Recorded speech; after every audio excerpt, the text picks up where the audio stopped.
ex-administrator. After decades of brutal rule by a terror regime, the Iraqi people have their country back.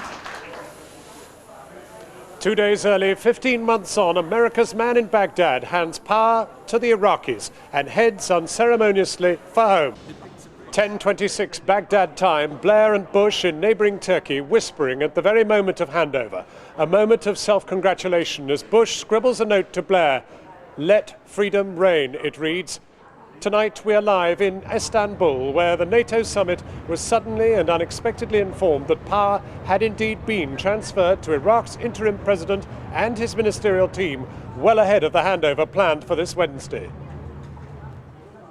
Good evening at a dramatic moment in the Bush-Blair war on terrorism. Tonight we have a specially extended 2-hour edition of Channel 4 News to mark the moment in which Iraqi civilians begin to take up the reins of government despite the continued presence of 160,000 foreign troops on their soil.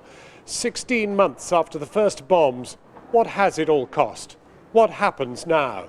We have an exclusive interview tonight with the Prime Minister, Tony Blair, right here in Istanbul.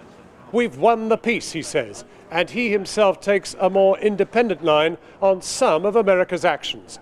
He tells us of his revulsion at Abu Ghraib and how Iraqis should now replace US forces in Fallujah altogether. Even so, he sees this whole enterprise in much larger terms. Well, I believe that people will look back on this and see it as the start not just of a new Iraq, but of a new Middle East. I believe that. But it is still a struggle of life and death in Iraq itself. Another British soldier cut down in a roadside bomb in Basra. And in Washington, a major defeat for Bush tonight over Guantanamo, the Supreme Court insisting that foreign detainees can fight for their freedoms in the American courts. And on this critical day, Channel 4 News Tonight also incorporates a documentary audit, Counting the Cost, where we assess in depth and detail the human, financial and moral costs of the war and occupation more than a year on after the toppling of Saddam. What has been achieved so far? What kind of Iraq are America and Britain now handing over? We'll be detailing the mounting costs. The efforts to rebuild a nation shattered by conflict, the challenge of reporting the truth, and the deepest of all prices paid, the thousands of lives lost and the many, many casualties. Found a lot of dynamite and grenades. Next thing I know, boom, and I hit the ground and that was it. Horrible pain. The explosion was intended for the Americans. I was hit in the stomach, and my guts were on the ground.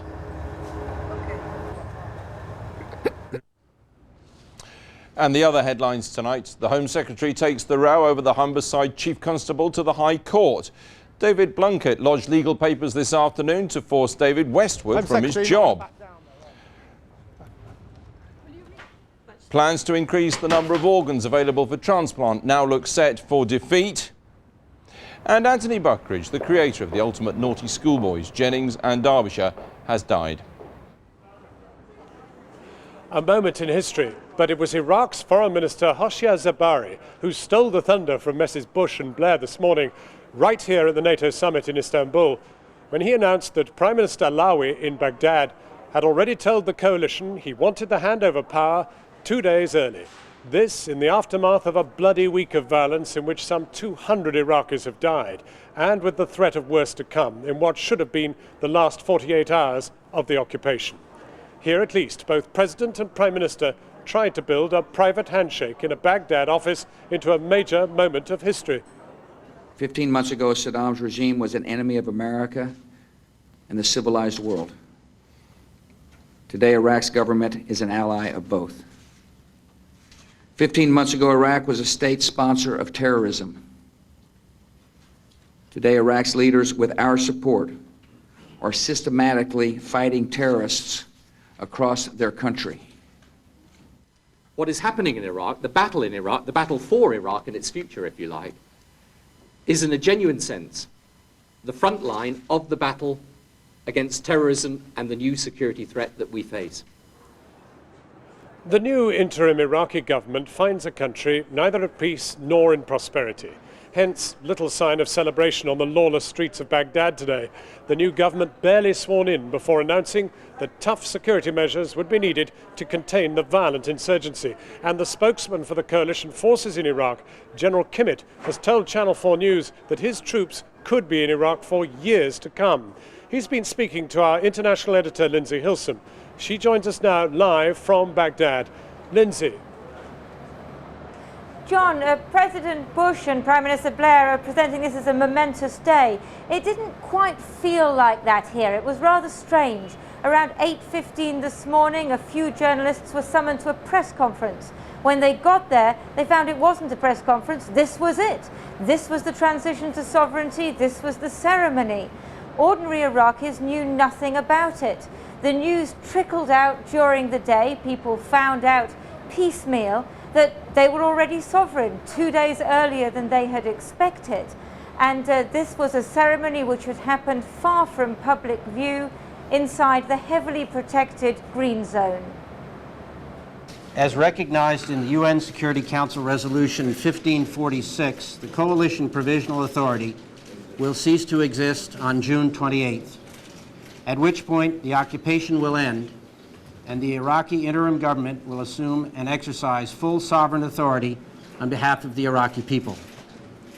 We welcome Iraq's steps to the rightful place of equality and honor among the free nations of the world. Sincerely, L. Paul Bremer, ex-administrator of the Coalition Provisional Authority. And so at 10:26, in the presence of the head of the Supreme Court and the new Prime Minister, the occupation of Iraq ended, at least symbolically. The interim president was there, beside him Britain's representative David Richmond. This was Ambassador Bremer's last official duty before taking off his desert boots. They brought the ceremony forward by 2 days and held it with no fanfare, to catch everyone off guard, not least the insurgents and their leader here, Musab al-Zarqawi. The security situation is such that people such as Zarqawi may want to try a spectacular attack on that day. And why ruin that day? Why ruin that opportunity? So that was one of the many factors that were considered. Even before the new government was sworn in, Paul Bremer was on his way. 13 months ago, he came here with high hopes for democracy and free markets. He leaves Iraq in the grip of violence, with many aims of the liberation unfulfilled. His next plan, apparently, is to take a cookery course.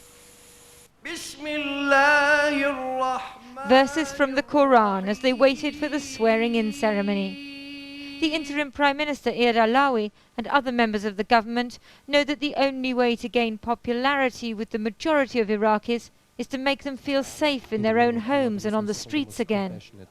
The Prime Minister's first message was for those who once supported Saddam Hussein and now back the insurgents. I strongly warned Baathists who did not take part in crimes and who were in the Baath Party to protect themselves and their families and get jobs, and I call on them to get away from Saddam's mercenaries who have chosen to go on with their crimes. But further, I call upon them to fight the enemies of the people and inform concerned authorities about their cowardly activities. On the streets, Iraqi police were checking vehicles.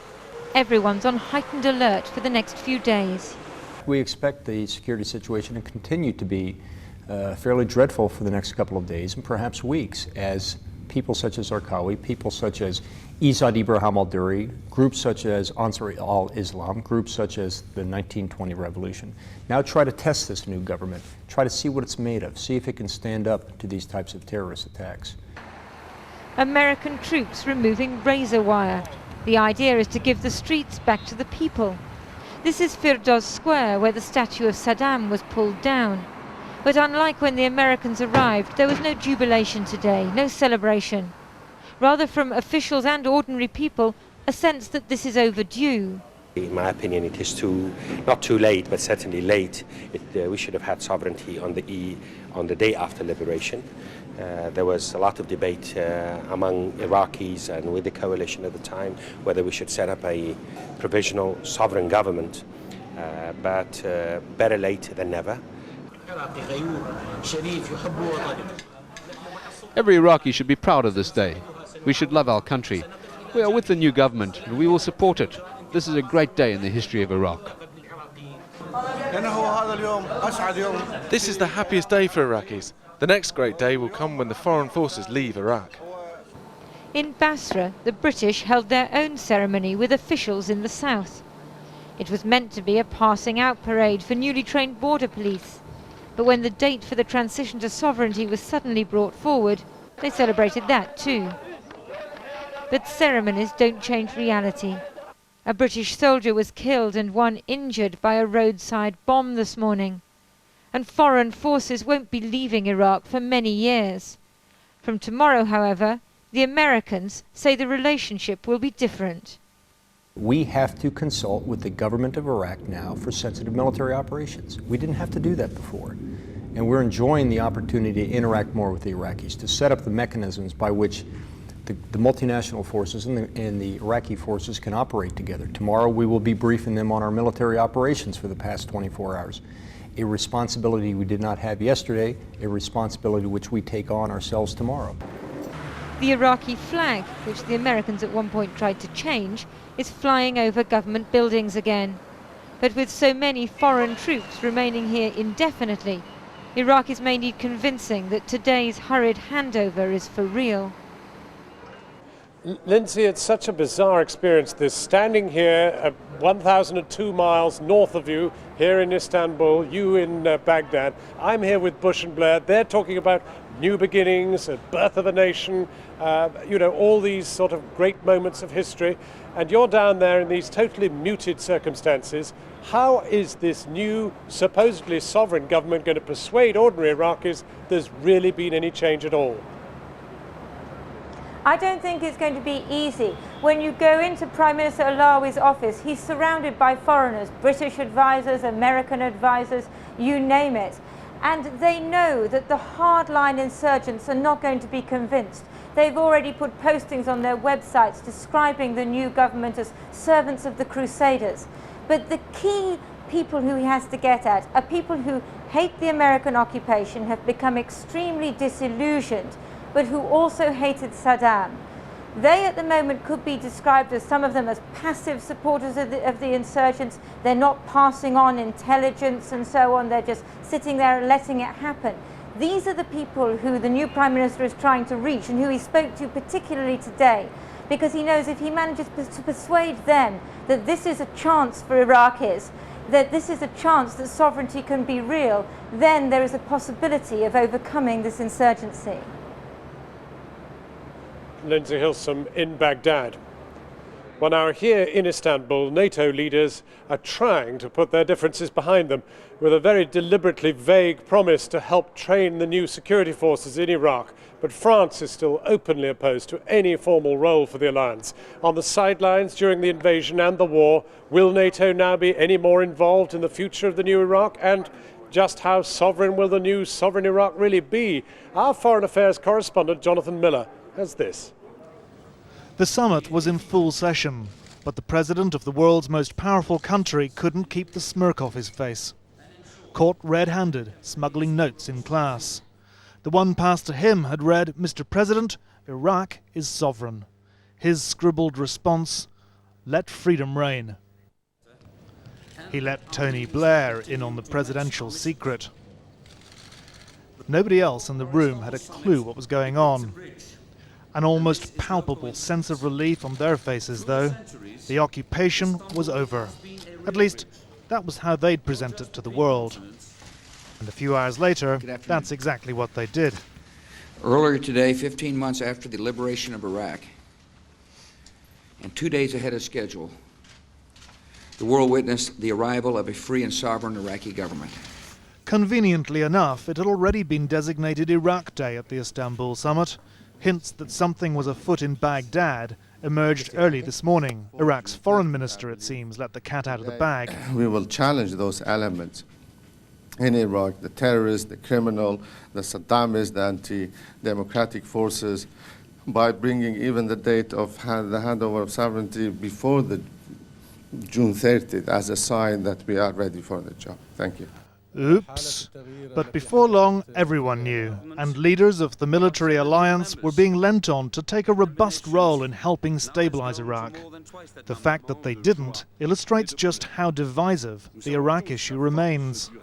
What NATO has done is agree to help train Iraqi security forces, although the deal is vaguely worded. The organisation's also pledged support for the new sovereign government, and it's thrown its weight behind the Polish-led multinational force. NATO itself, though, will not be deploying, which is what George Bush had wanted. This afternoon, French President Jacques Chirac was still making clear his opposition to a NATO role in Iraq. At the Bush-Blair news conference, they promised they'd be there for the Iraqis, though, no matter how tough it gets. We're not walking out of this at all. We stay and support them, and we'll stay for as long as it takes to make sure that support is there for them, so that we help them to that freedom and democracy they want to see. Outside, with NATO leaders shielded behind a security curtain unprecedented for Turkey, demonstrators had been chanting, "American murderers, get out of the Middle East." The chances of the Americans getting out of Iraq anytime soon, though, are remote. Today's historic events beg one question: exactly what's changed? Can a strong, credibly sovereign Iraq emerge if its new government doesn't have control over the 140,000 US troops on its soil and the other 20,000 members of the multinational force? The American presence in Iraq remains substantial, the biggest US embassy in the world. And the ex-US administrator's parting shot? A raft of edicts restricting the powers of the interim government and imposing inspectors in all 26 ministries, including oil and security. And it's security that worries ordinary Iraqis most of all. The fact that their new government has no way of dealing on its own with the violence that's enveloped their country puts the burden squarely on foreign troops. Jonathan Miller reporting. We're now back in Washington. President Bush has suffered a major defeat tonight over his tactics in the war on terror. The US Supreme Court has ruled that foreigners held as terror suspects in Guantanamo can now appeal against their detention in American courts. The ruling, which cites the Magna Carta, could undermine the whole basis under which the detainees, including 4 Britons, are being held at all. Reacting to the judgment, Mr. Blair told us tonight that the detainees should enter a proper judicial process. Guantanamo should only be a short-term solution, he tells me. Over to our Washington correspondent, Jonathan Rugman. John, this is an administration, if not humbled, then at least chastened by the way its war on terror has turned out. And I don't just mean events on the ground in Iraq. Last week, the US forced to drop its attempt to have American troops kept immune from prosecution at the International Criminal Court. Tony Blair personally appealing to George Bush for the release of prisoners from Guantanamo Bay. And now, highly unusual this, the US Supreme Court, in this judgment, quoting English law dating back to 1215, effectively challenging the authority of a wartime president to do whatever he wants. It's the world's most notorious jail. Nearly 600 prisoners kept without charge, without trial, and without access to lawyers for up to 2.5 years. And among them 4 British citizens, Feroz Abbasi and Moazzam Beg, expected to face military tribunals, while Richard Belmar, along with Martin Mubanga, have been given no idea what will happen to them at all. From America's Supreme Court, the first glimmer of hope. Today's ruling allowing prisoners to challenge their captivity and treatment in the US courts, paving the way for hundreds of lawsuits, a major setback for the president's no-holds-barred war on terror. This is a stunning blow to the Bush administration's claim that it has unchecked authority to lock anyone up anywhere in the world. And it's a resounding victory for the people in Guantanamo who will now get their day in court. No sign, though, that Mr. Abbasi and 3 others will be released anytime soon, despite appeals from Tony Blair, his Attorney General last week demanding the right to a fair trial. We in the United Kingdom have been unable to accept that the United States military tribunals proposed for those detained at Guantanamo offer sufficient guarantees of a fair trial in accordance with international standards. The 5 prisoners handed over to British police in March allege they were beaten at Guantanamo and forced to sign confessions. Government ministers claim US Defence Secretary Donald Rumsfeld is blocking a deal on the 4 still held, though London's surely all too aware that any release is unlikely before November's US elections. Without due process of law. Justice for Guantanamo detainees, now a cause célèbre among human rights activists here. The administration, though, still hanging tough in the face of mounting pressure. Jonathan, the president badly beaten on Guantanamo. He must be thanking his lucky stars that it's all come on the same day as the handover in Baghdad. Yes, I think that's right. Tonight's news will be dominated by a so-called good news story rather than a bad news story about the Supreme Court opposing some of what the president's been trying to do. But I think, as I said earlier, in private, the administration really is chastened by how things have gone, certainly in Iraq, by the absence of weapons of mass destruction. And I think the handover today is, if anything, as much a cause for trepidation as jubilation, because America's self-belief, its missionary-like zeal, has really been challenged by events on the ground, and indeed by opinion polls which show that most Americans don't think the war in Iraq was worth it. I think the hope now is that Iraq can be averted from sliding into civil war by this handover, but there are 140,000 American troops on the ground. As General Kimmitt was saying to Lindsay earlier, there is no anticipation of those troops coming home anytime soon. The bulk of them certainly set to stay until the UN mandate for them expires in January 2006. And of course, what's on the line here is the whole thrust of the Bush foreign policy. If Iraq does not create some semblance of democracy, then don't expect US unilateral intervention anywhere else anytime soon. Jonathan Rugman in Washington. When we come back, a major interview with the Prime Minister, the rest of the day's main news, and in this specially extended programme, we'll bring you a 3-part documentary audit investigating the true cost of the conflict, the lawlessness on the streets, the thousands of lives lost, and the challenge for journalists trying to get at the truth.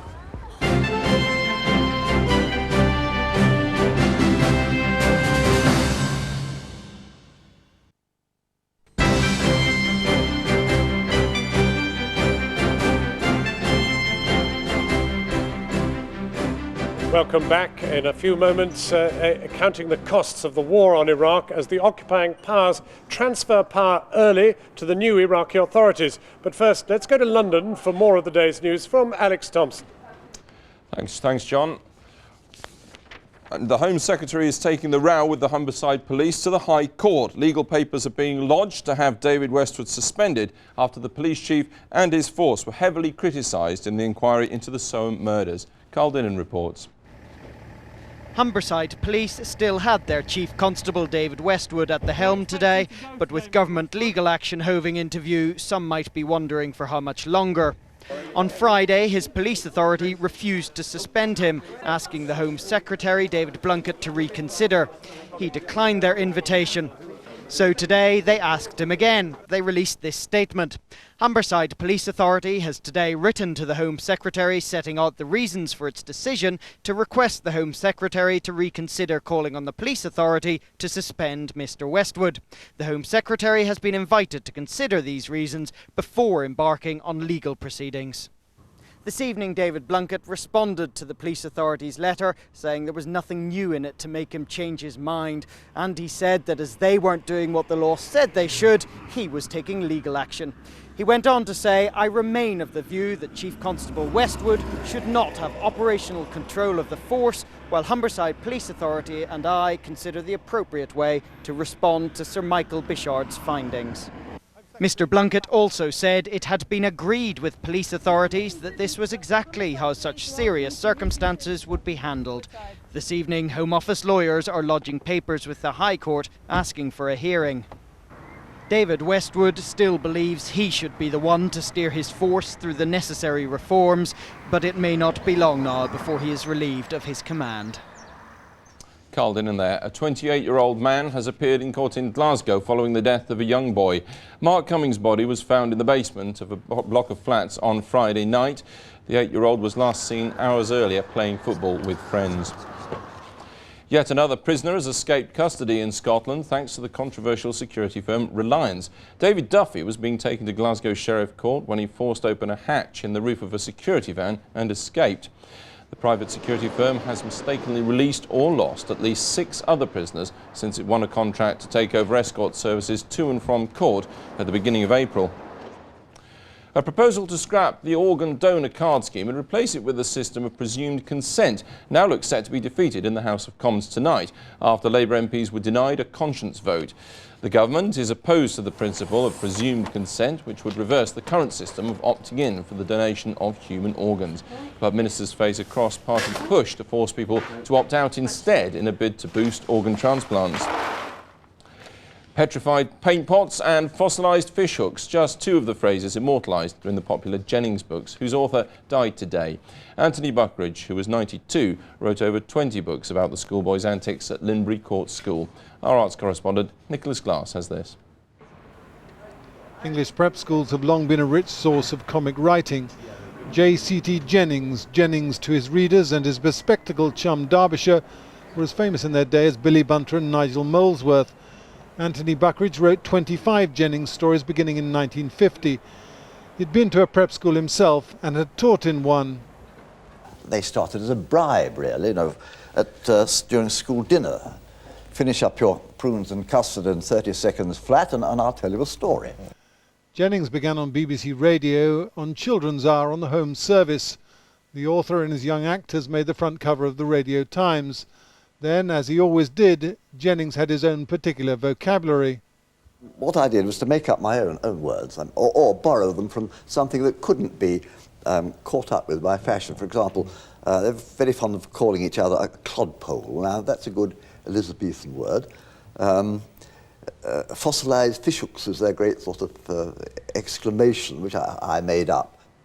The Jennings stories are still very much in print. They've sold over 6 million copies and have been translated into 12 languages, including Mandarin. In Scandinavia, they call him Stompa. In France, they call him Bennett. In Germany, they call him Freddy. And they call him something else in Israel. I can't remember what it was. Yeah. Jennings would have been pleased at his creator's success. Wizard, he would have said to Derbyshire.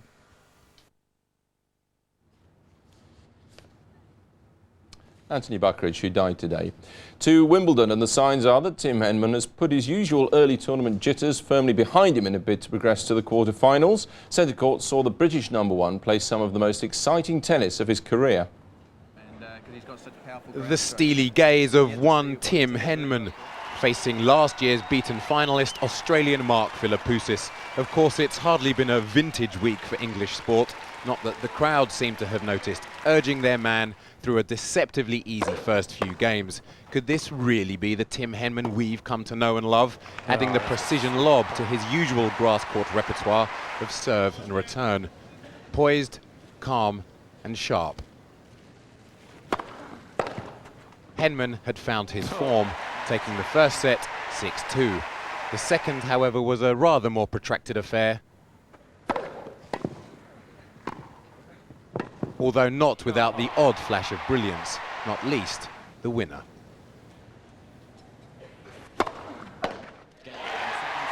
Henman now 2 sets up, with the match seemingly his for the taking, and for good measure, even treating the crowd to acrobatics. This time, Henman's fans had certainly got their money's worth. And the latest from the Centre Court, it's 5-all in the third set. The pick of today's other fourth-round matches saw defending champion Roger Federer beat Ivo Karlovic in straight sets. He faces a quarter-final now against the previous champion Leighton Hewitt, who got the better of Carlos Maya. And in the women's signals, Lindsay Davenport saw off Vera Zvonareva. To the markets now, and oil dropped to its lowest level in 2 months as Iraq increased exports. Brent crude was down $1.30, trading at $33.67 a barrel. The index of 100 leading shares was up by 24.6 points, and a short time ago the pound was up against the dollar by almost 0.1%, and sterling was up against the euro by 0.14%. Weather now, and the satellite shows lots of low-level cloud across the country. Tonight, central and southern areas will be dry and clear. A bit of light drizzle, though, across northern and western coasts. Tomorrow there'll be more widespread rain across northern Britain. It'll be mostly dry elsewhere with some brighter spells. When we come back, a major full-length exclusive interview with the Prime Minister Tony Blair here in Istanbul, and Counting the Cost, a special one-hour documentary investigating the real price of the war in Iraq, 15 months after the toppling of Saddam Hussein. We'll be assessing the mounting human cost of the war, the efforts to rebuild a nation shattered by conflict, and the challenge of reporting the truth.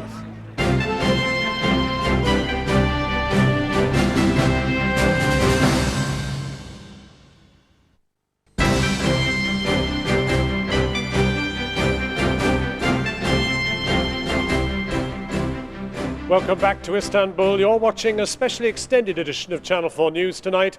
For the next hour, we'll be showing a special three-part documentary assessing the true cost the conflict has wrought on Iraq. But first, tonight's main headlines. Baghdad this morning, in a low-key ceremony, power was formally passed to the new Iraqi government 2 days earlier than planned. Here in Istanbul, President Bush and Tony Blair hailed what they called the birth of a new nation, but warning that security remains the top priority. And in Washington tonight, a major defeat for President Bush over the terror suspects held in Guantanamo Bay, as the Supreme Court rules that foreign detainees who want to challenge their cases can now appeal to American courts. And well, now this is an exceptional day, so we are departing from the normal shape of Channel 4 News.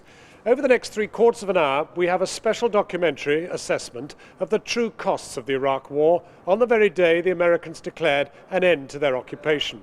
And following that, we'll have our wide-ranging interview with the Prime Minister, asking if he feels it's all been a price worth paying, and to what end. So, what kind of Iraq are he and George Bush handing over? Regime change, yes, but no weapons of mass destruction have been found, and resistance to the military occupation is ever increasing. Tens of thousands of American and coalition military forces remain in Iraq, targets for the uprising. How many have been killed or injured so far? What is the cost in civilian lives? What's the real result of the efforts to put the country back together again? And can the media ever find the truth in this most dangerous of places? In part one, we see that the overall number of casualties during the occupation has been far greater than ever expected. Counting the Cost now looks at the price that's been paid in human life.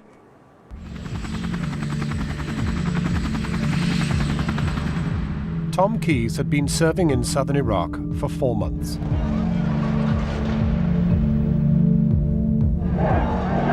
He was ex-1st Parachute Regiment, trained, been decorated in Sierra Leone. He said, "Dad, don't worry, I can look after myself." One day last June, he was on routine patrol north of Basra. He was out shopping, had gone to a garden centre. When we returned home late afternoon, it came on the news that 6 soldiers had been killed in Iraq. 6 Royal Military policemen were killed in Iraq today. And I thought, it's not Tom, because we would have been notified. Families have to be notified before it goes on the news. They died trying to control an angry mob protesting about weapons searches. Our immediate priority is the informing of the next of kin. There was a click on the back farm gate, and 2 gentlemen came with briefcases in suits. And I thought, oh, they're trying to sell insurance. And when he said he was from the army, I realised. And I said, it's Tom, isn't it? You've come to tell me something's happened to Tom. And his words were, I regret to inform you that Thomas was killed this morning in the line of duty with 5 colleagues. And it was just as if my legs had turned to water. I just dropped to my knees in total disbelief. Tom Keyes was beaten black and blue by the angry crowd before being shot 31 times. He's now buried in a cemetery in North Wales. He was 20 years old. He's one of 60 British soldiers killed in Iraq. 27 have died since the end of the war to bring down Saddam Hussein. More than 850 American soldiers have been killed, most of them since President Bush declared the end of formal hostilities in May of last year. Altogether, the number of coalition troops killed is approaching 1,000. Soldiers from Italy, Spain, and 10 other nations, as well as the United States and Britain. In Baghdad, the killing goes on. More than a year after the war to bring down Saddam, in which 20,000 Iraqi soldiers are thought to have died, there is still little sign of peace. Today, there's still no formal system for collating the number of civilians who are dying, though the British Foreign Office says it's currently around 100 a week. But the figures on the dead are at best only an estimate. The total number of civilian casualties is about 11,000. We've divided them into different groups. The number of women killed stands at 750. The number of children at 846. And the number of men who've died, both young and old, is 9,404. According to the website Iraq Body Count, as many people have died in the peace as during the war. The coalition's failure to control the streets has led to a prevailing lawlessness. The number of deaths, particularly those involving firearms, has soared. The maximum 20 firearm injuries, death, during the months before the conflict.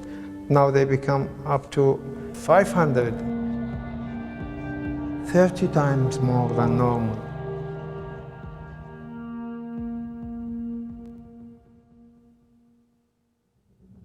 But less reported on all sides is the enormous number of injuries.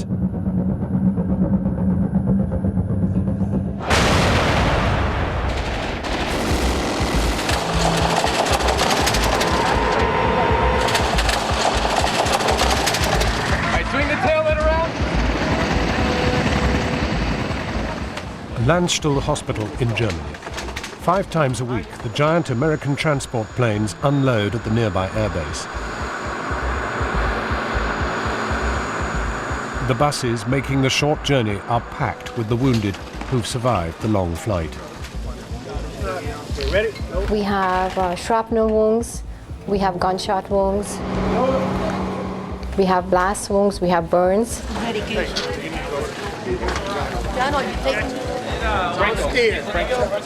The injuries are much more severe than the ones that I've seen in the past. Last month alone, more than 1,000 American injured were brought here. That's 30 a day. We found a lot of dynamite and grenades. Next thing I know, boom, and I hit the ground and that was it. Horrible pain. The Pentagon's official figures list more than 5,000 American troops as having been wounded in action in Iraq. But there are others who believe the total number of casualties may be much higher. There have been over 20,000 people hurt in this war in one way or another, whether that be from bullets and bombs, psychological injuries, endemic diseases, or routine motor vehicle accidents. The Department of Defense has gone into basically a turtle shell.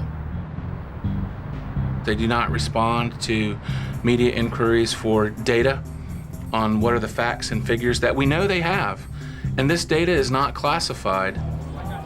When it comes to British soldiers injured in Iraq, the Ministry of Defense is similarly hard to pin down. It says more than 2,300 British soldiers have been evacuated from Iraq. But it will not say how many have been wounded as a result of hostile action. It says it doesn't keep the figures. Recently, the All-Party Defence Select Committee complained about the difficulty of obtaining this kind of information from the MOD.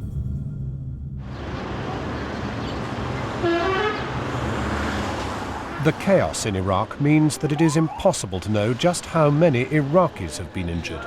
Some estimates put it as high as 25,000. The explosion was intended for the Americans, but they weren't hit, and I got injured. I was hit in the stomach, and my guts were on the ground. I had one wound here and another one here. And my arm was also injured. Raad Majid used to sell soft drinks on the side of the road, earning a pitiful $2 a day. Now he asks who's going to provide for his wife and 2 children. Baghdad's hospitals are crammed full of people caught in the middle, innocent victims of the violence. Bethesda Naval Hospital outside Washington, and soldiers undergo the next stage of their treatment after coming back from Iraq. I was there for 8 months the first time and 2 months the second time. First time it was hell. You know, the second time was even worse. One of the consequences of modern army equipment is that more soldiers survive attack and are returning home wounded in increasing numbers. It's very difficult seeing these guys come back and they're horribly injured. The body armor and Kevlar helmets are so good that these guys are surviving injuries that in the past would have been fatal. I heard a blast that come out of the tree line. An RPG shattered my bones in my leg, and it blew the calf muscle out. Trauma is a long-term disease. We see a very short picture of it here, but these guys are going to leave here and they're going to go to rehab, they're going to go home, they're going to need prosthetics, they're going to need physical therapy, they may need more surgery. Take David Sterling. He lost his hand in a rocket attack in Ramadi. Just kind of rock it back and forth a little bit. And it's in. Just put my battery back in. Now he's been fitted with a state-of-the-art computer-controlled prosthetic. And it works. Obviously, I have a permanent disability. It's not something that'll ever get better. The prosthetics will get better, but nothing will ever be as good as a real hand. According to the Pentagon, 115 American servicemen have lost limbs. The figures for treating and providing support for soldiers such as David Sterling are simply staggering. His artificial hand alone may cost in the region of $80,000 every 5 years. Then there's his other medical care and support. Finally, the income loss for him and his dependents over his lifetime. Counting the cost will mean a total bill of more than $2 million. The total bill for those injured in the Iraq War will run into billions of dollars. It's already clear it's going to be substantially more than the amount paid out after the first Gulf War. It costs our government $1.8 billion a year to take care of those veterans. So what's it going to take for this war and these veterans who are sustaining 5 times the casualties? And there is another kind of casualty, one that's likely to push the cost of America's involvement in Iraq even higher. Doctors are starting to see a growing number of returning soldiers showing signs of severe mental illness or post-traumatic stress. The Americans, as we know, are taking casualties far more than they did in the first Gulf War. Simon Wesley is a psychiatric advisor to the British Army and an expert on mental illness among soldiers. Because the Americans are doing more fighting, they're experiencing more casualties, and the basic rule is the more physical casualties you have, the more psychiatric casualties. And I know there's concerns expressed in the US about how that will continue to develop. Most of the troops that come back from Iraq, they're encountering severe stress. The number of deaths they've seen, the types of death they've seen, the kind of people that are injured, kids, adults, you never really overcome the trauma that you see. It takes a lifetime. Sometimes I have dreams about, the firefights and stuff that we've been in, or, the soldiers that I saw that were killed and, stuff like that. Figures from the US government's Department of Veteran Affairs suggest that up to 1 in 7 returning soldiers may have mental health disorders. And some of the injured evacuated from Iraq are later being sent back to fight. Gregory Sanders. Patricia Gunn is now an active campaigner against the war. Last December, her son Jason was seriously injured in a rocket attack in Baghdad. His sergeant was blown to pieces beside him. Suffering from shrapnel wounds and psychological trauma, Jason was allowed home to recover. So I'm very angry. He was not sleeping at all. I would go in the room and he would say, I just had another nightmare. Worse was to follow. Jason told us that he had some bad news for us, that they were sending him back to Iraq. And we couldn't believe that. They said that they felt that this was a good way for him to face his fears, was to go back to the front. Despite one psychiatric report which said he was unfit for action, Jason was sent back to Iraq. But his story doesn't end there. They said that they were only going to be there till April. They'd been there over a year, and in April they extended them another 3 months, and so here it is, June, and he's still there.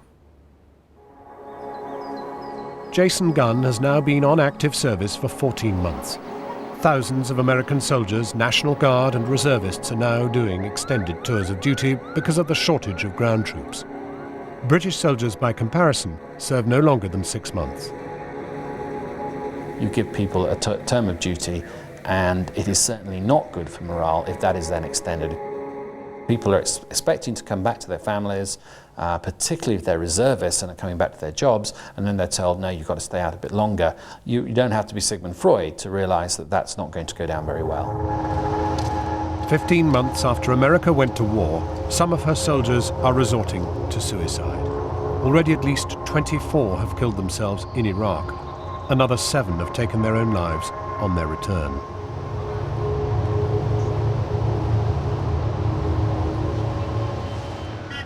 Despite the human cost, Iraq is still far from peace and security. In part 2 of Counting the Cost, we'll be assessing Iraq's promised reconstruction. Up to $56 billion has been pledged. How successful is reconstruction amid this continuing violence? Get out of here! If the level of threat continues to deteriorate to the point where aid agencies, civilian administrators, civilian contractors are no longer prepared to be there, then it will effectively be left as a military occupation.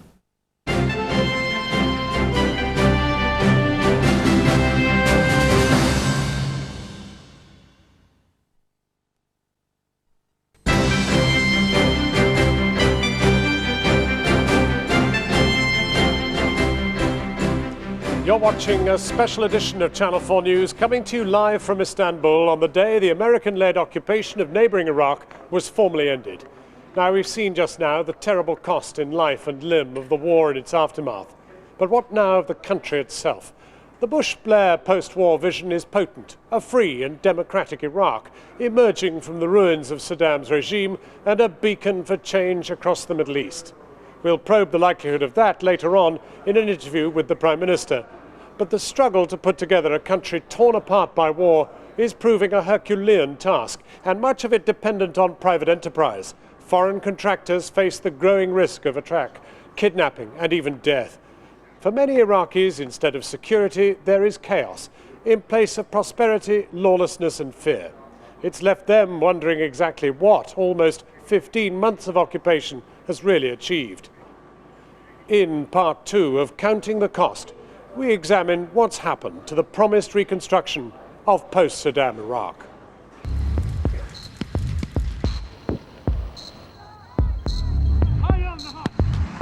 "15 months after the end of formal hostilities, there are significant areas of Iraq where normal life is impossible. The security situation in places like Sadr City and Fallujah is critical. We have to avoid those places, just like a contractor in any part of the world would have to say, it's snowing or it's raining, I can't do the job. In Iraq, it's not snow or rain, it's gunfire or civil disturbances. There are a whole range of incidents occurring throughout Iraq on a daily basis that happen behind the headlines that do not necessarily make international news. Control Risks is one of around 60 companies offering security advice and protection to foreign contractors trying to work in Iraq. Monitored from their control room in London, on the day we filmed, there were 19 different security incidents in Baghdad alone. Rocket attacks, ambushes and explosives found beside the road. There has been a significant deterioration in the level of security, not just as it affects foreigners working and operating there, but actually for the bulk of the Iraqi people as well. Today there are as many as 20,000 employees working for the security companies that provide protection for the hundreds of thousands of foreign and Iraqi workers. And while the rewards can be high, they can charge up to $1,000 a day for a bodyguard, the risks are high. At least 100 private security personnel have been killed in the last year. We absolutely are not a private army. We are not there in any shape or form to further the military objectives of the coalition. We are there to enable the legitimate civilian reconstruction efforts to take place. This is in effect the first privatized attempt to secure and rebuild a country in the aftermath of war. It's absolutely vital. Without that kind of frontline security support, civilian reconstruction agencies and individuals charged with going to difficult parts of the country to help rebuild the place just would not be able to get there, just would not be able to do it. One immediate cost for Iraq has been the departure of many of the aid organizations. Today, almost all the large Western charities have fled. Oxfam running a skeleton staff from across the border in Jordan. We've decided to terminate all activities and direct implementation in Iraq because the situation became too insecure for our international staff and equally our national staff. We felt it wasn't appropriate to risk people's lives. And in our landmine impact survey in the north, we found that 80%.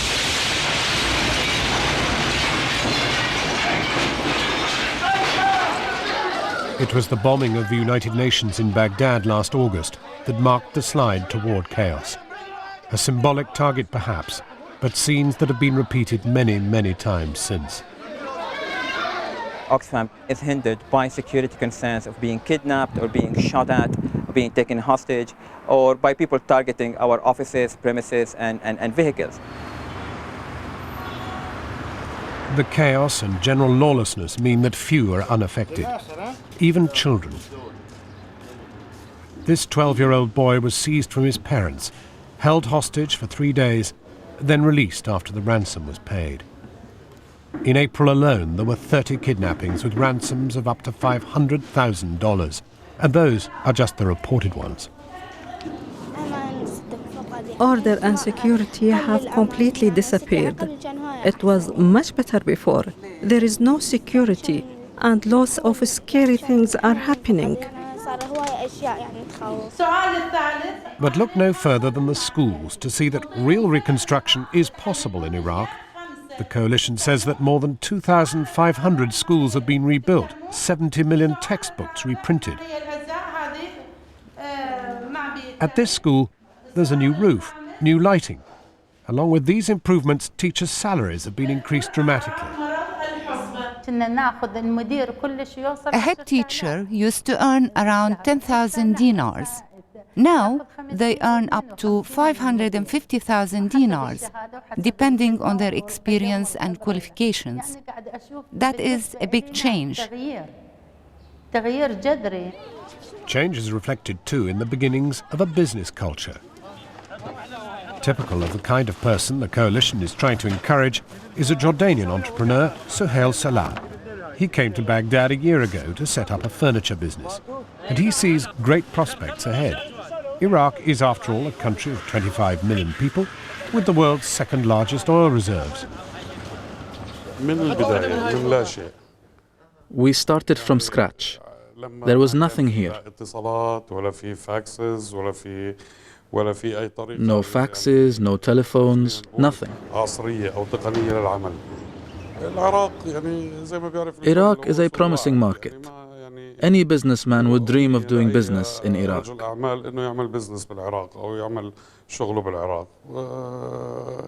All studies indicate that this country, God willing, will be one of the biggest markets in the Arab world. Iraq has a myriad of business opportunities. It's a very strong, vibrant economy. The Iraqis in general are a commercial culture. Unlike some other parts of the world, they understand commerce and they're eager. The downside is that not enough has been done so far to change the lives of ordinary Iraqis.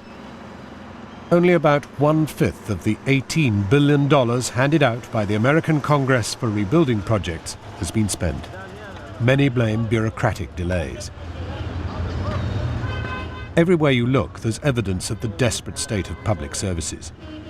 Only 10% of houses have drinking water. Most of the country only has electricity for 8 hours a day. We have not seen evidence that a lot of the things that were planned to be have actually been carried through. I think it speaks for itself. People still struggling with their daily life. Amal Salman Sabri typifies ordinary Iraqis. Her husband, a minor civil servant under Saddam, has been in prison for the last year. She doesn't know why, nor can she find out. There is no functioning legal system. There's no welfare system either.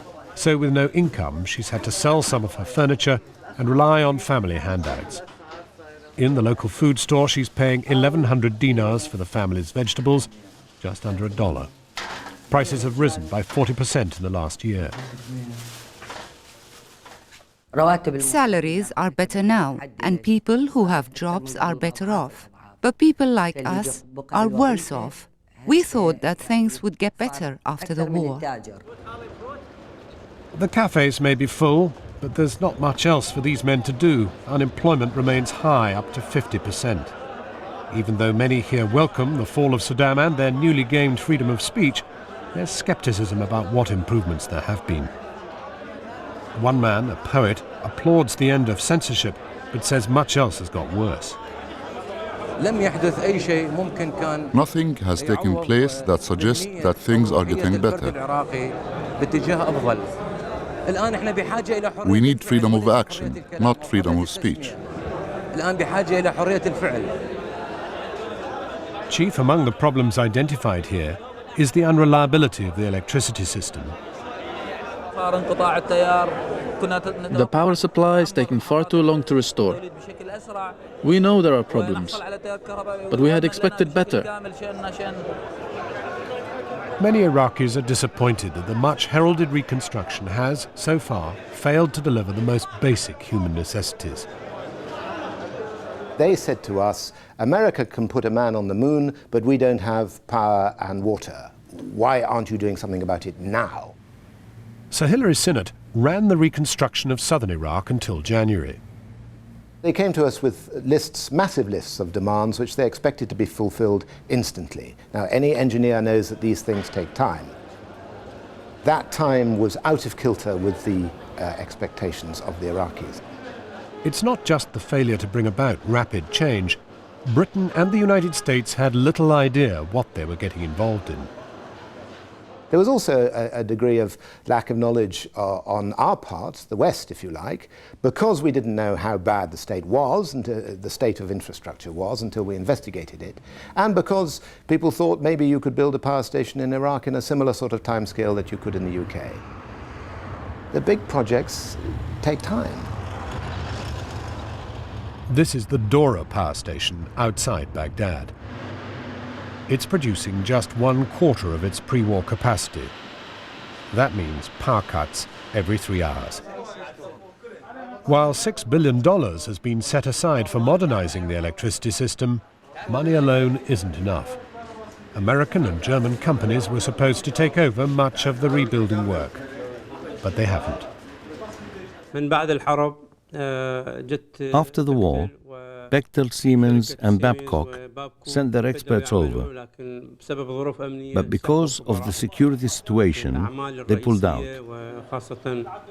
The major rebuilding work, especially the installation of the new control rooms, is going very slowly since the Germans left. We wanted to talk to a senior member of the coalition civil authority about the plans for revitalizing the Iraqi power system, but like so much in Iraq, that interview didn't happen. A security scare meant he wasn't able to leave his secure compound. Even so, there are dozens of companies, mostly American, benefiting from the reconstruction of Iraq. In all, the total cost of rebuilding could amount to a staggering $56 billion.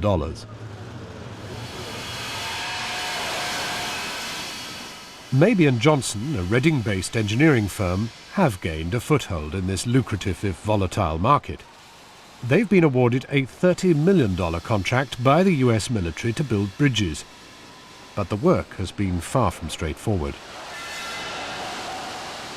All the equipment was moved into Iraq by rail, which was a mistake because the local players were blowing up the railway line, shooting at the railway trucks, and a lot of our equipment arrived damaged, and some of it was lost. We're not as far forward as I believe our leaders expected us to be, because they thought the military campaign would be a walkover and the local people, or the Iraqis, would be pleased to see us. The problem Mabey & Johnson face is one that is repeated throughout Iraq. How do you begin to put a country back together when so many parts of it seem to be teetering on the brink of chaos? Take the oil industry. 2 weeks ago, revenues were running at $40 million a day. Money going to pay for reconstruction. Then, 2 well-placed bombs, one in the north, one in the south, cut off all exports completely. It showed just how vulnerable even the country's greatest asset is. Putting Iraq back together is proving a perilous adventure. It's possible the situation will get worse before it gets better. It would not surprise me, I would not be shocked if we were to see chaos in the streets. I believe we will see a continued deterioration in the security situation through the handover, and then I think the most likely scenario is that we will see a gradual improvement through 2005, assuming that the transfer of power is successful.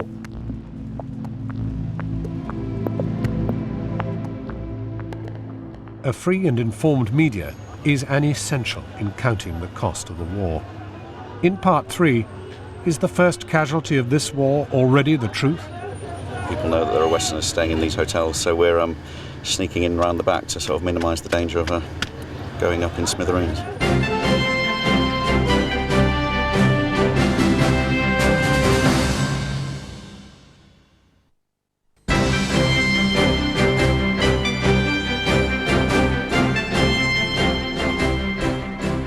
You're watching a special edition of Channel 4 News, coming to you live from Istanbul, and the final part of our investigation into the costs of war and occupation. For the media, there has been a major obstacle throughout these past 15 months. How can we find out the truth about the most dangerous country in the world from which to report?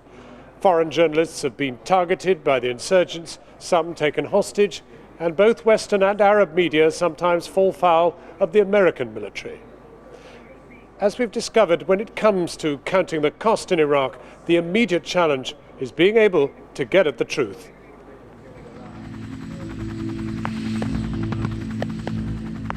Ever since Vietnam 30 years ago, when American public opinion was hardened against the war by the emotive images of their young soldiers coming back in body bags, US politicians have been acutely sensitive about the portrayal of their war dead.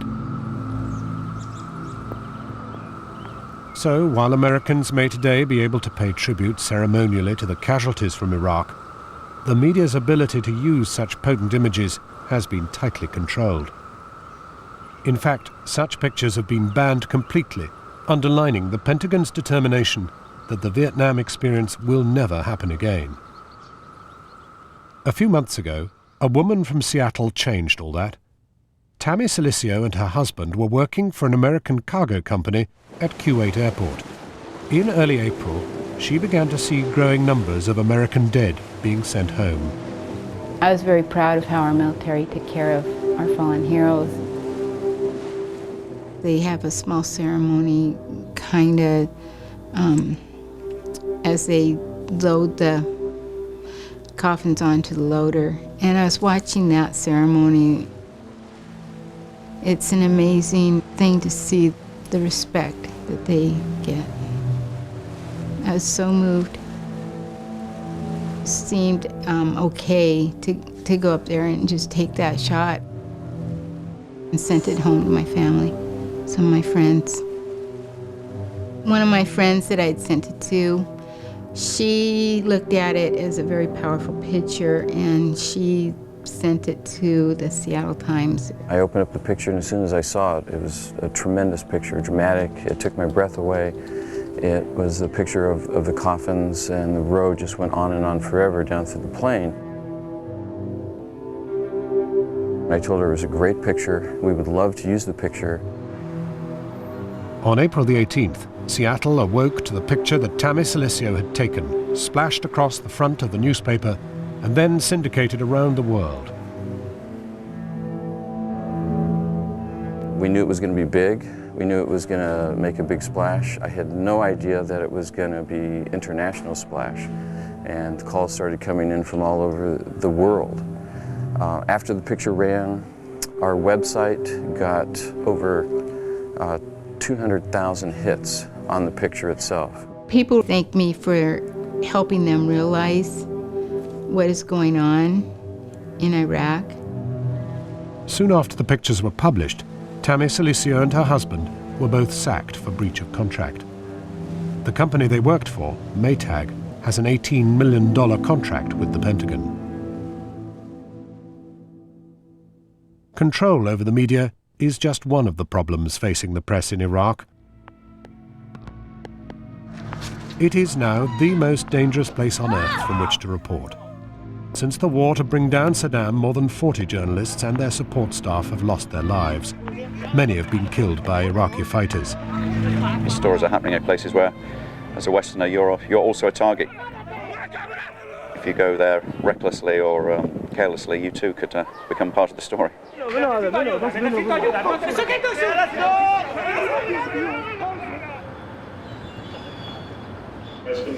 Philip Sherwell's hotel bedroom doubles as his office.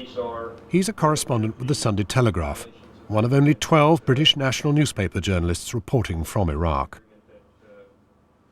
Armed guards monitor everyone going in or out of his hotel. Keeping safe is as important as chasing the story.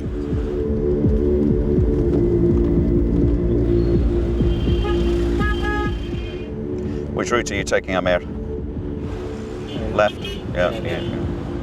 Past the Muqabbarat, past the palace. Yeah. All the usual scenic stops. All the time there's the concern about security. As you can see, we've got these things on the windows here. Baghdad traffic is famously bad, and you don't really want to be necessarily stranded in traffic and everybody seeing that there's a white face in the back of a car. Jonathan Steele of The Guardian has been reporting on foreign conflicts for more than 30 years. Iraq is among the most dangerous places he's ever covered. About 5. On out-of-town trips, we wore the kafir, the Arab headdress, so that anybody driving behind us or overtaking us wouldn't immediately see that I was a foreigner. A Polish journalist was killed exactly like that by somebody coming up in a car behind and just blasting through the back window and killing him.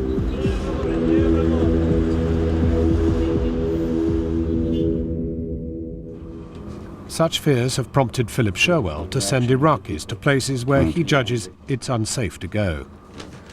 It might mean his readers are getting a second-hand account, but it is better than no account at all. When they finish their operations in Kufa and return back in Umara, they will start their attacking against the British forces. It's a story about mortars and RPGs being openly sold in arms bazaars in a city in the south called Amara. So you were told that the British forces haven't been to Amara, haven't been to Majar since March? Yeah. Yeah. Yes. It's been very insecure for me, or I'd have, not got any further. So we used a local Iraqi journalist who went down there saw the scene, described it, took photos, which he said were because he was interested in seeing what the wares were. Ideally, you know, I should be the person seeing that, going down there, witnessing this, reporting it. But if the choice is either not reporting it because it's simply not safe, or, you know, sending someone who I trust, and that's the preferred option. If the security situation has made life difficult for Western journalists, it's no better for the Arab networks who cover the country, even though they may have the advantages of language and culture.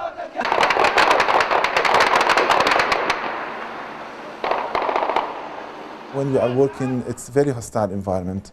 There are all the time military operations, and wherever you go, you are threatened, your life is threatened.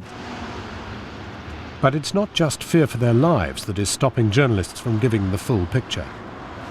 Ibrahim Kiayat is the Baghdad correspondent for LBC, Lebanese Broadcasting. After 15 months in Iraq, he believes that there are other obstacles. The American soldiers, the American patrols, American military, they look at the media as their enemy. It's always desired by the American military to cover up what's happening on the ground. So this is a barrier, and this is a threat, and we can be threatened at any moment, and the soldiers have directives to stop us from filming, from accessing the information anywhere we go. And the Americans' hostility towards the Arab networks has increased over the last year. Several of the news organizations do not engage in truth in reporting. No station has attracted more ire than the Qatari-based Al Jazeera. Its X-rated images of Iraqi victims are seen as an incitement against US forces. What Al Jazeera is doing is vicious, inaccurate, and inexcusable. Many on the American right regard the station as a mouthpiece for Arab extremism. Shaista Aziz worked for Al Jazeera's online news service until the beginning of this year. She says she has personal experience of American pressure. We published a story showing US Marines in Iraq searching the home of Iraqi family, and the children had their hands tied behind their backs. We rang up US Central Command. I put the call in to a contact there, and the exact words were, "You will not publish that story, you will not publish those photographs," to which my response was, "Well, you know, I didn't actually phone you to ask for permission." Pressure on Al Jazeera may be one thing, but there are also claims that the American military has tried more aggressively to control some of the pictures of war from Iraq. Keep moving. Take what happened in Fallujah, which has witnessed some of the fiercest fighting between insurgents and the US military, and claims that their response has been heavy-handed. We all wanted to be in Fallujah, but it was far too dangerous, not just because the American firepower is pretty untargeted and inaccurate, but if you were standing there in the street of Fallujah on a satellite telephone talking to your office, you'd be very likely suspected of being a spy for the Americans, you know, calling in an airstrike or telling snipers where the gunmen were or something of that kind, and it was just too risky.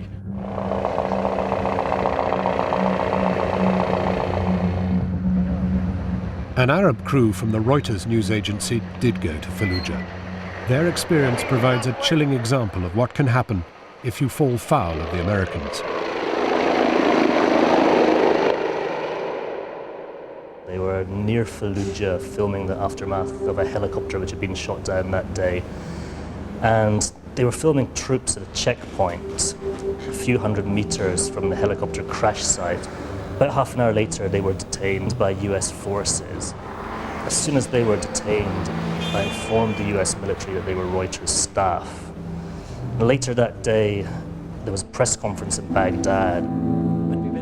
The Reuters crew were held, said the Americans, after reports that Iraqi fighters were trying to pass themselves off as journalists.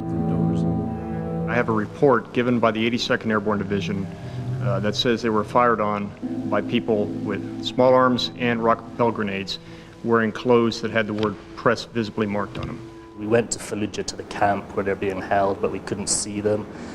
We contacted senior generals here in Baghdad, and after 3 days, they were released, and we thought that was the end of the story. On their release from detention, it emerged what had happened to the 3 men. They'd been kept in a camp outside Fallujah. They were deprived of sleep.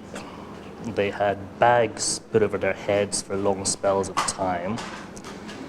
They were interrogated individually by US soldiers, and 2 of them reported they were forced to sodomize themselves with a finger and then lick or sniff the finger.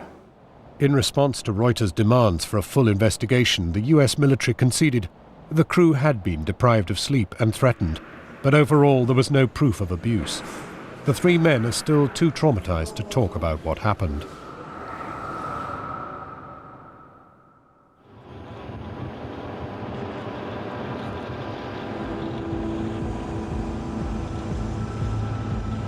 The difficulties for journalists in getting to the truth in Iraq make counting the cost an even more problematic exercise.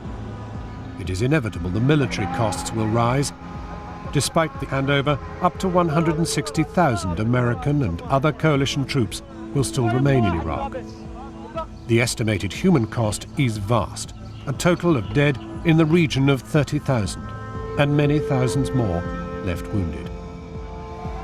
The costs of the instability to the reconstruction effort have also been high. The coalition promised a rapid rebuilding. Iraqi expectations have since been crushed. There are other costs that perhaps only history will finally count. The effect of it all on America and Britain's standing in the world, and the cost to the integrity of international institutions. And the greatest test of all, the costs to the wider war on terror.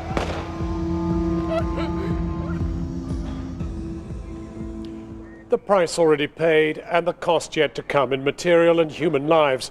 Was it in any sense worthwhile? When we come back, what chance that the new Iraq will become a beacon of peace and prosperity to inspire the whole region? In an extended interview, Tony Blair gives us his verdict on Iraq and the wider war on terror and lays out his vision for a fresh start in the Middle East.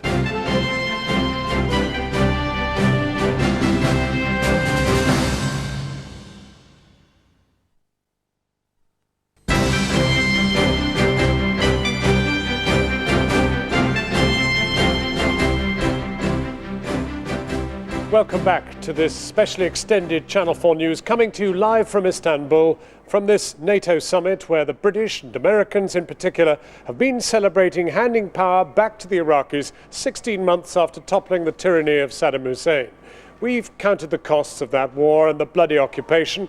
Now it's time to hear the Prime Minister Tony Blair give his verdict, not just on Iraq, but on the broader conduct of the war on terror. From Abu Ghraib to Guantanamo Bay, from al-Qaeda threats to Saudi Arabia, Israeli actions in the West Bank, I sat down with Mr. Blair this evening, just a few hours after that news from Baghdad. Prime Minister, why today the handover? And isn't there a feeling that the coalition has been bounced out of its tenure in Baghdad, partly because it couldn't handle the violence? It's 2 days of a difference, so I don't think it's that long a time. But the Prime Minister Alawi felt that there was some advantage in terms of the action against terrorists if we brought it forward a couple of days. I think that's sensible in any event, frankly. The Iraqi government itself is ready and wanting the responsibility. Now, we'll stay there to support them, but they've got the responsibility for security. But the occupation isn't over, is it? Well, the occupation is over. What isn't over is the violence and the terrorism. And what these people will carry on doing is trying to kill anybody who helps the place get better, trying to assassinate the political leadership. As you saw, they killed even people connected with the United Nations or NGOs. They'll kill anyone who tries to make the country better. So the violence won't stop, but we're there now in a supporting role. And the test of the sovereignty is this: if the Iraqis want us to leave, do we leave? Yes, we do. But they obviously need us to stay for the moment for practical reasons. But the very nature of an occupation is that the power cannot survive without it. And I mean, if we were to leave, they'd die. Well, the nature of an occupation is that you're there, in a sense, with or without the will of the sovereign government. Now, it is the will of the sovereign government that we stay to help them acquire the capability they need. I mean, they need a proper police force. I mean, the police force under Saddam was a sort of brutalizing instrument of tyranny. They need a proper army. They need proper security services. Those that aren't going to torture and abuse human beings, but will try and help capture the terrorists that are killing people. And, you know, the thing about Iraq at the moment is, with all the obviously bad publicity over the terrorism and the killings, there's still an immense amount that is happening there that is very positive. I mean, there'll be something like 38 or 40 local elections where they've been electing secular parties. The economy, were it not for the terrorism, would be growing even more strongly than it is. There's something like 1 million cars being imported into Iraq in the last few months. People watch satellite TV, they look at use the internet in ways they couldn't, you know, do without fear of being in prison for it. But when you come to count the costs, I mean, the number of people who've died, the number of people who've been maimed, been injured, whose families have been shattered, are you convinced that it was a price worth paying for removing Saddam? Well, I am convinced that it was the right thing to do to remove Saddam. I mean, we've discovered the remains of 300,000 people in mass graves, but far more than that died under Saddam. Remember, some of them brought about by us. I mean, it was we who encouraged the Shia to rise in the south, and we never came to their aid in 1991. Well, that's a fair point. But on the other hand, let's never forget that the person who actually killed those people was Saddam. And 1 million people died or very seriously injured as a result of the Iran-Iraq war. I mean, he used chemical weapons against his own people, against the Iranians. You know, I think when you look back and you hear the stories, and people like Prime Minister Alawi himself, who was the victim of an assassination attempt in Britain, you get a sense of what this dictatorship was. And it's very important because sometimes you hear these figures mentioned about thousands of civilians dying. I mean, as far as I'm aware, the civilians that are dying primarily because of the terrorism. Now, I agree, which is primarily outside terrorism. It's Al-Qaeda that wasn't present there before. It's true that Al-Qaeda are getting into the country, but we've got to ask why. I mean, why are they coming there to fight? And the reason that they're coming there to fight is the same reason they're in Afghanistan, is the same reason they're in Saudi Arabia, the same reason they're in Europe. That they're fighting in order to wage this war against countries that want to live in peace, civilizations and religions that want to live in peace with each other. But couldn't you could turn it around the other way and say, look, the reason they're there is we didn't send enough troops in the first place. If we were really serious about this, we should have sealed those borders, however difficult. We should have stopped people coming in. We've actually created a situation in which Al-Qaeda can get into the country in big numbers. Well, I think that there was always going to be a situation where some of these former regime elements and outside terrorists would operate in this set of circumstances. I agree with you, though, that I think it's very important that we do everything we can to provide the Iraqis with the capability of securing their own borders, of getting after these terrorists, but it's difficult. But, you know, the nature of the struggle is very clearly seen by Al-Qaeda and the terrorists. They know that if Iraq becomes stable, democratic, prosperous, that is a death blow to their propaganda. Isn't the problem, though, that actually there was a very good American plan for taking Baghdad in 3 or 4 weeks, but there was no plan to win the peace? And that's what we're paying the price of now. That's what we're counting the cost of. I think, you know, we have won the peace in the sense that the majority of Iraqis want a secular, democratic state. Many of the problems we thought we would face, the Shias wanting to start a fundamentalist religious state, the Kurds wanting to break off, that's not happened. What I think we are faced with is a situation where the sheer degradation of the country, remember 60% of the population was dependent every week on a voucher from the government to go and get their food. You literally had no democratic rights at all. Even things like, as I say, watching satellite television or using the internet could land you in prison and abused and foully treated there. So I think when you see the degradation of the country, it is not surprising. It is a long and difficult task. Well, your own man who did the job, Sir Hilary Sennett, said that we were ill prepared for the scale of what had to be done. We didn't even understand the scale of how degraded the country was. And in the sense that out of the $18 billion that was put forward by Congress to rebuild Iraq, only 18% of it has been spent. That's what I mean by having no proper plan to win the peace. I believe we did have a plan. I think, though, these situations are always different when you go into them.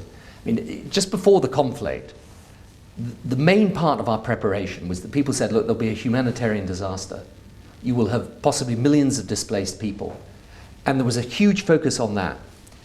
There was a huge focus also on dealing with the issue to do with the Kurds and Turkey, the Shias and the Sunnis and so on, this whole issue of whether you'd have some theocracy. I think these situations are always different when you go into them. And it's possible too to look back and say, de-Baathification was done too quickly, the army was disbanded too quickly. I think those are perfectly legitimate points for people to make. However, if you actually go back in time, if we hadn't de-Baathified, I think we would have also got a severe kickback from the population at large. And I think these things are always different. What do you say to those people who say, look, if we hadn't gone in at all, you wouldn't have created a cradle for Al-Qaeda to go and mix in. You attacked a country which had no relationship whatever with 9/11, had no relationship with Al-Qaeda, a tyrant who had no relationship with Al-Qaeda, and in doing so, in your own words, I mean, Afghanistan has still not been resolved, and that surely was the key consequence of 9/11, getting Afghanistan right. I think it depends what you see as the security threat, but I agree with you. The argument that people make is, look, it's what I call the hornet's nest argument. You know, you went in, you stirred up this hornet's nest, and if you hadn't done that, then the world would be a more peaceful place. I disagree because I think that the threat that we face is a threat of global terrorism linked to these highly repressive, unstable states. And yes, it's true, when you go into a situation like Iraq, you'll end up having a fight and a struggle. But supposing we just left Saddam there, with the country becoming ever more degraded, with his sons, who are probably worse psychopaths than him, ready to take over, what would have been our long-term security? And my answer to you in the end is, yes, it is a struggle in Afghanistan and in Iraq, but if we can achieve democracy in those two countries, what a huge bonus for those countries, but also for world peace and security. But the answer your joint intelligence chiefs gave you in February 2003 was that if you go into Iraq, you will greatly heighten the terrorist threat to Western interests, and the threat will be heightened by military action. And that mentioned Al-Qaeda specifically, that you would make it possible for them to come into Iraq where they didn't exist. Yeah, but they weren't saying it wasn't a threat. What they were saying is, if you go and deal with this threat, yes, the terrorists will use that as a point of recruitment. But, you know, I go back to where this began, certainly for me as a political leader, taking a decision that we had to alter our whole strategy in relation to the security issues that confronted us. And that is September the 11th.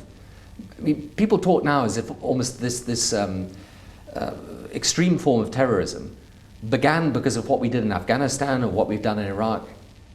The wake-up call was September the 11th. I mean, America didn't go and attack Al-Qaeda. Al-Qaeda attacked America. But the immediate consequence of 9/11 was we understood that Al-Qaeda was massing in Afghanistan, that Osama bin Laden was there, that there was cause to remove the Taliban, cause to go after Osama bin Laden. What we did not understand from 9/11 was that we should go after a country which had nothing to do with it. Yeah, but the question is, nothing to do with what? Nothing to do with the security threat we face. I define the security threat in a broader way. And I think that the link between, if you like, this new, and I think it is a new form of global terrorism, is a particularly extreme and virulent movement that is based on a perversion of the true faith of Islam, but is immensely powerful.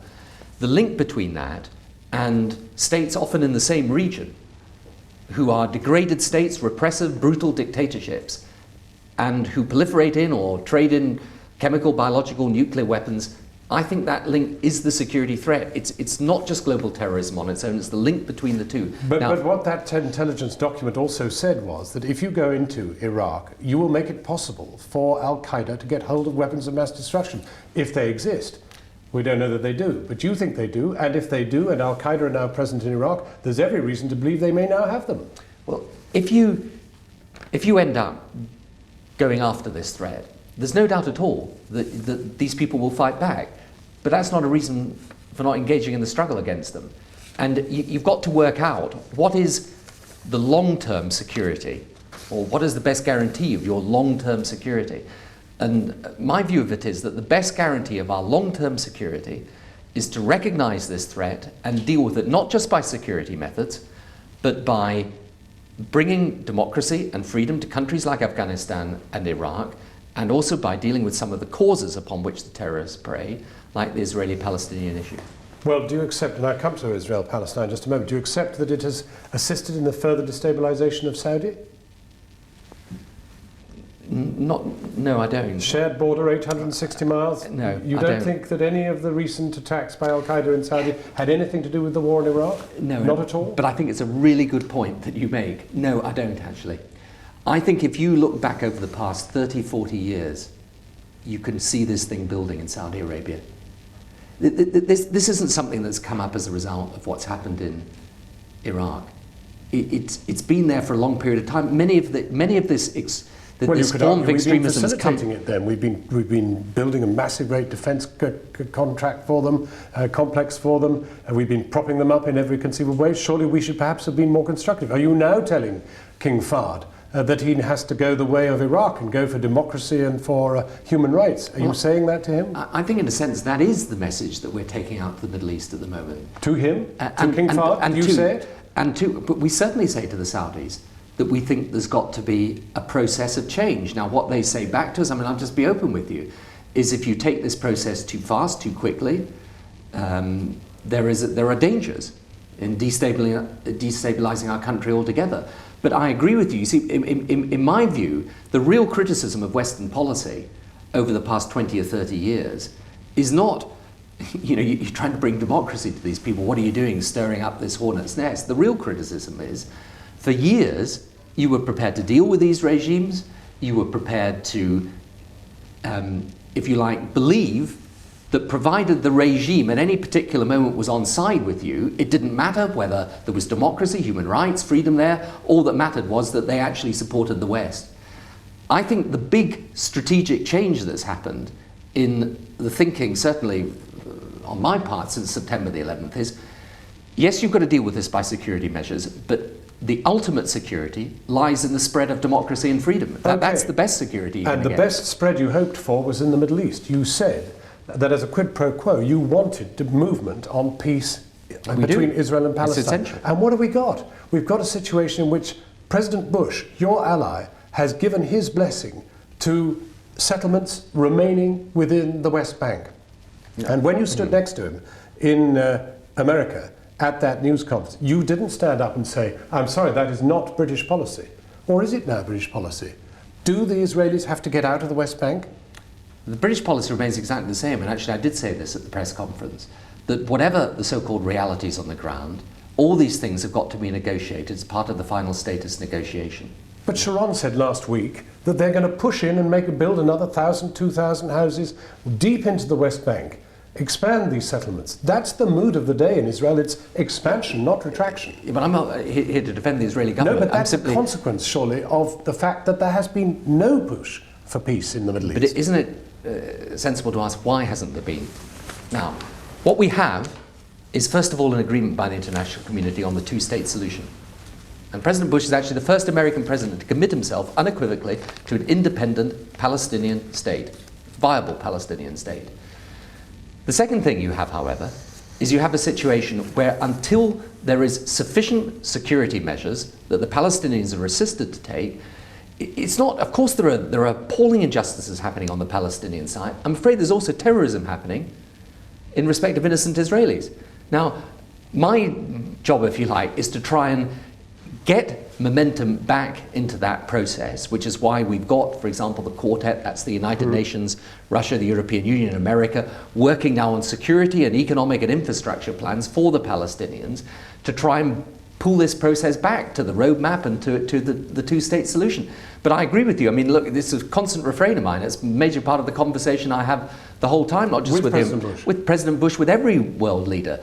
But there's no point simply in pointing the finger at Israel and saying it's all Israel's fault. We also need proper security measures on the Palestinian side that give us the chance for this, once this disengagement happens from the Gaza and parts of the West Bank, for the beginnings of that viable Palestinian state to be there. And that's what I'm trying to work for. But I agree with you, there's no other, I mean, my constant refrain is the single most important thing we can do, which would, in my view, remove much of the poison, if you like, in this relationship between the Arab and the Muslim world and the West, is to make a push on the Israeli-Palestinian issue. What is the difference between an Israeli jet targeted assassinating Sheikh Yassin and an American jet going into the town of Fallujah in an attempt to get an Al-Qaeda leader and killing 25 civilians in the process?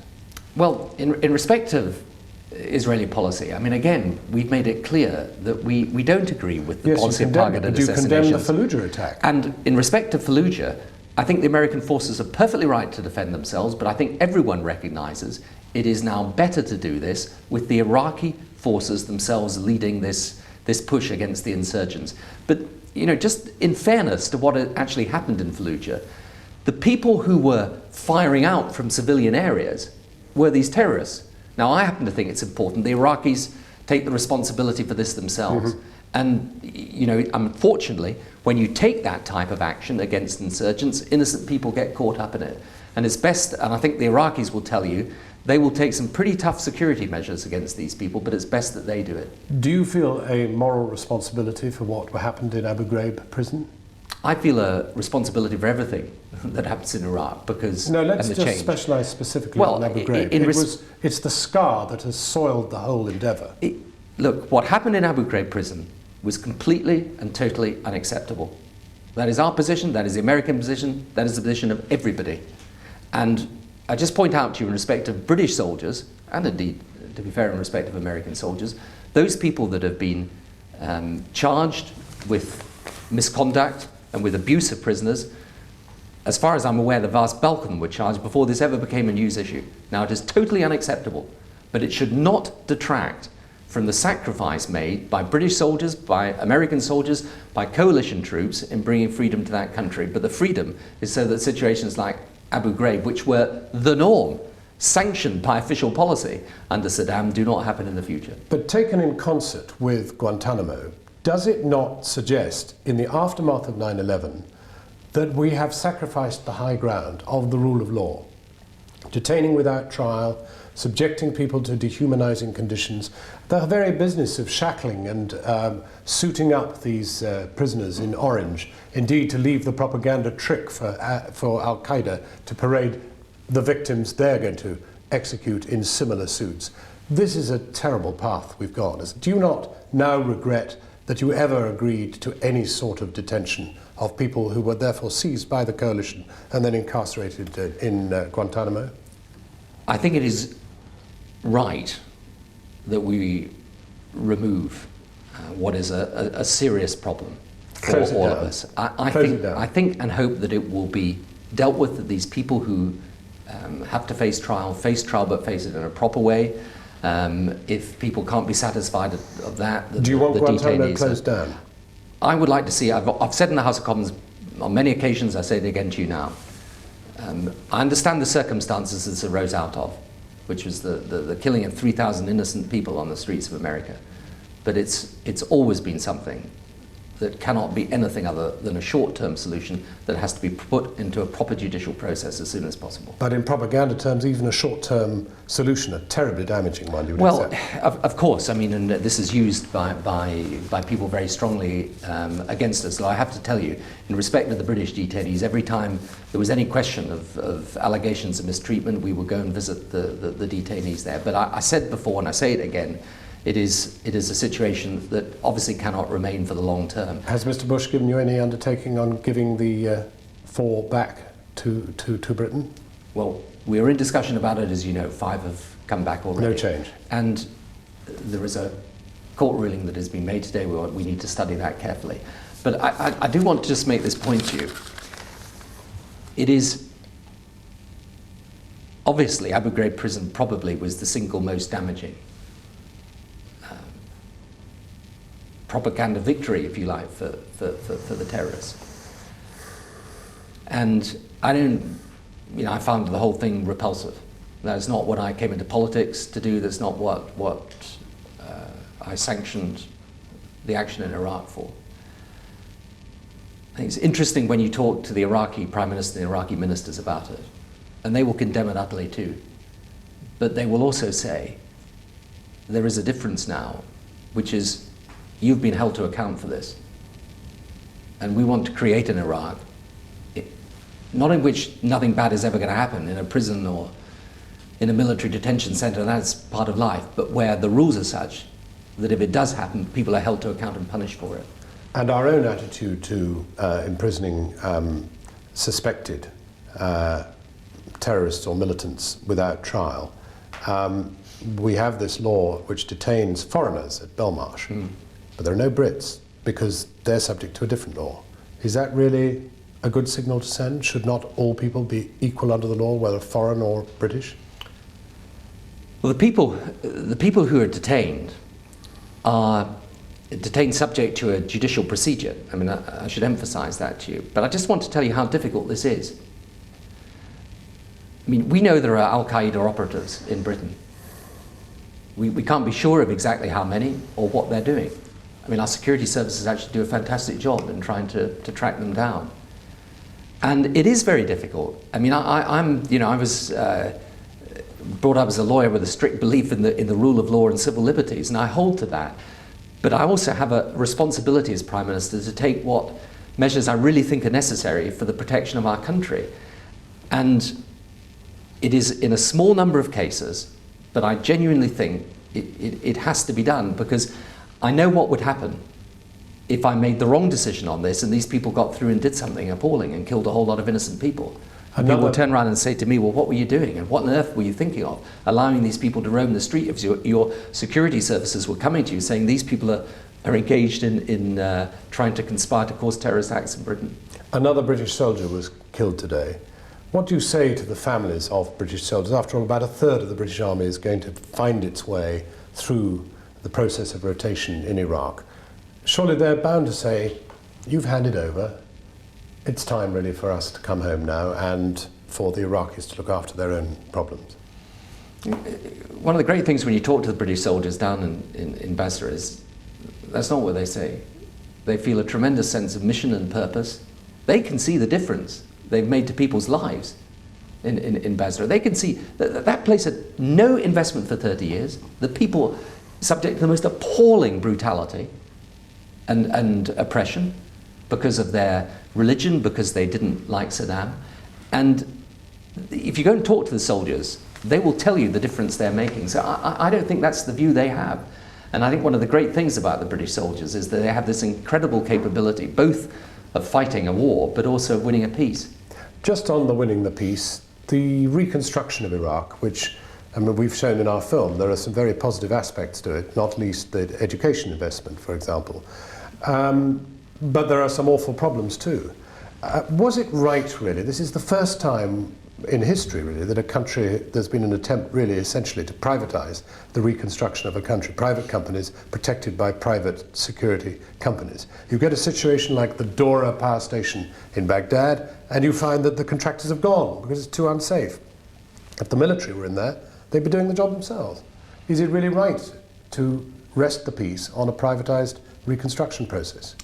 Is it really correct to call it that? I mean, I think that, obviously some of these issues are issues for the new Iraqi government to work through, and sometimes they may decide because of security problems, and that's really the issue in Iraq. I mean, if you took away as I say, the terrorism and the security problem that the terrorists cause, I mean, it would be roaring ahead. I don't think there's any doubt about that at all.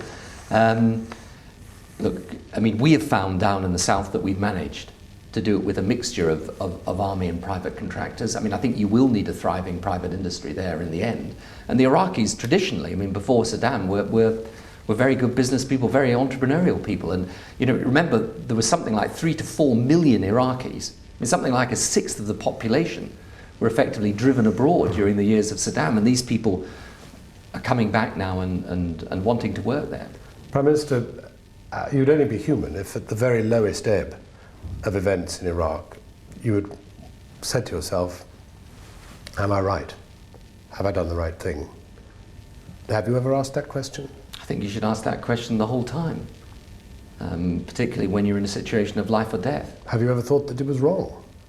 No, I haven't. I mean, that's not to say that I really do not disrespect people who take a different view.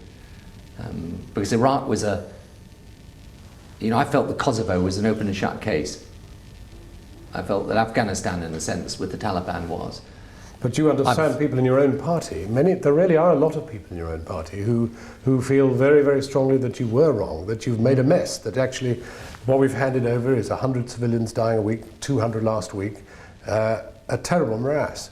Yes, but I think people do actually understand as well that people were dying in their thousands and their tens of thousands under Saddam. It just wasn't on the news.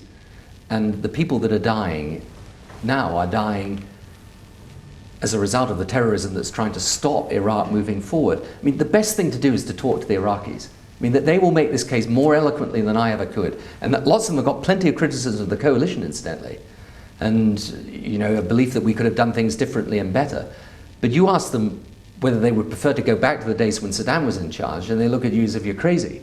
So, in the end, yes, of course, I've often gone back over things to wonder whether this is the right thing to do, but I have a very strong belief that the security of our world will be better guaranteed as a result of Saddam going, and that this new security threat can't be dealt with by waiting for it to come and get us.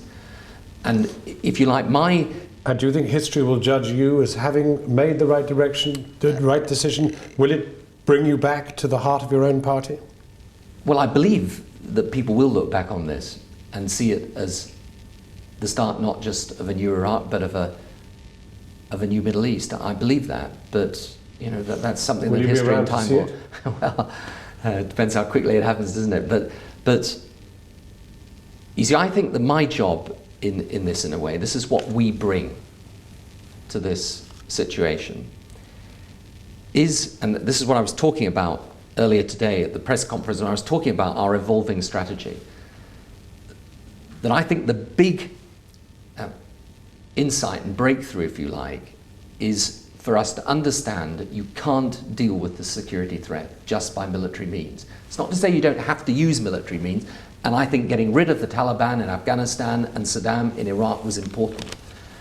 But we've also shown in dealing with Libya, in dealing with the AQ Khan network, in what we're trying to do with Iran and North Korea to lock them back into a multilateral process, you can deal with it in different ways.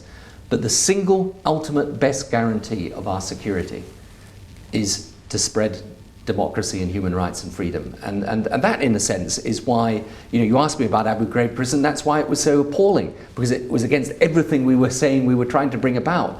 But I think, there will be things like that happen. And you've got to condemn them, but you've then got to look at the broader sweep of what you're trying to achieve. And I hope that when people look back on this, and if you do a program on Iraq in maybe 5 or 6 years' time, you will be. We'll get you on, Prime Minister. Well, you get me on, but it will be interesting to see what people who will you were still be in charge? Critical. Well, it's a matter for the British people, isn't it? You wouldn't rule it out. You've deflected my train of thought now onto a different. The point that I'm making is this: that in the end, the judgment is not just about military force and security. The judgment will really be whether Afghanistan and Iraq are better places, because if they are, that is the best antidote to the this perversion of Islam, this extremism that has grown up around that perversion of Islam. Prime Minister, thank you very much indeed for talking to us. Thanks. Tony Blair talking to me earlier and expressing his hope for a fresh start in the Middle East. But on a momentous day for Iraq, let's go back finally to our international editor in Baghdad, Lindsay Hilson. Lindsay, fresh start, birth of a new nation, is that what it really feels like on the ground there? That's certainly what many Iraqis I know are hoping for. People here don't like to be pessimistic. They say, inshallah. They like to look forward and say they hope things will be better. But the problem is, the Prime Minister talks about a new start in the Middle East, but we seem to be seeing a new kind of conflict in the Middle East, and Iraq is the cauldron. What appears to be happening is that people who were loyal to Saddam Hussein, senior colonels, generals and so on, have now joined this jihadi struggle. They are now linked up with Al-Qaeda, with this man Musab al-Zarqawi. There's new evidence coming out that they are working together. Men who before were with the Ba'ath Party, they would drink, they would smoke. Now they're not doing any of these things. They've grown long beards and they're joining this fundamentalist struggle.